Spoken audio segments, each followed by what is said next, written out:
हमारे यहां पर जो डिमांड रेज करी गई है वो इस बेसिस पे करी गई है कि 5 साल पहले कुछ डायरीज जो हैं चलानी डायरीज के नाम से रिकवर हुई थी।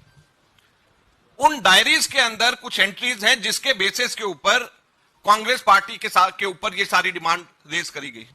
अब हम सिंपली ये पूछना चाहते हैं, एक बड़ी सिंपल सी चीज पूछना चाहते हैं कि चलानी डायरी के बेसिस के ऊपर इनकम टैक्स डिपार्टमेंट जाग जाता है, लेकिन जैन डायरी में जिसमें अडवाणी जी, और उस वक्त अडवाणी जी बीजेपी के नंबर 1 नेता हुआ करते थे, उसके बेसिस पे बीजेपी के ऊपर क्यों नहीं टैक्स मांगा जाता है, इनकम टैक्स? येडुरप्पा डायरी के बेसिस के ऊपर, डीके शिवकुमार की डायरी के बेसिस के ऊपर टैक्स मांगा जा सकता है कांग्रेस से, लेकिन येडुरप्पा डायरी के ऊपर जो बीजेपी के लीडर्स को जो पैसे दिए गए हैं उसके ऊपर इनकम टैक्स आंख बंद कर लेता है।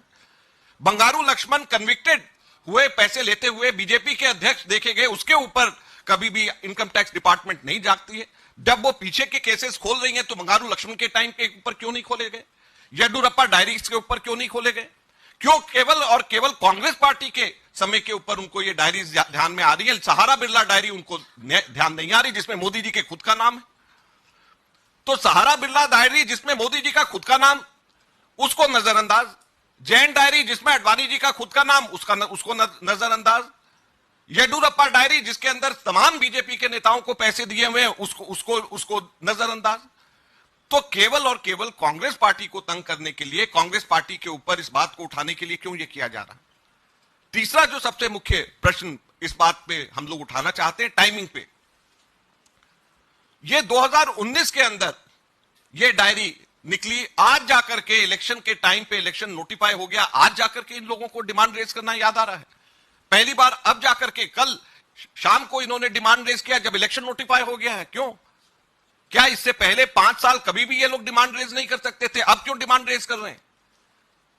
तो ये सारी की सारी बातें बड़ी स्पष्ट ये बताती हैं कि कैसे इनकम टैक्स आंख बंद करके एक तरफा बीजेपी की कमियां उनको नजर नहीं आ रही, उनके 4600 की पेनल्टी उनकी नजर नहीं आ रही जो एकदम साफ स्पष्ट नजर आता है, उनके 42 करोड़ की वायलेशन नजर नहीं आ रही, हमारी 14 लाख की वायलेशन के ऊपर 135 करोड़ रुपया हमारे से ले लिया, हमारे 23 लोगों ने, हमारे जो है एमपीज और एमएलएज ने जमा कराए, कैश जमा कराए, उसके ऊपर हमारे 135 करोड़ रुपए लगा दिए, उनके 1290 से भी ज्यादा लोगों ने, उनके पता नहीं, उनका नाम नहीं, उसके ऊपर उनको कोई कहीं पे भी नजर नहीं आता।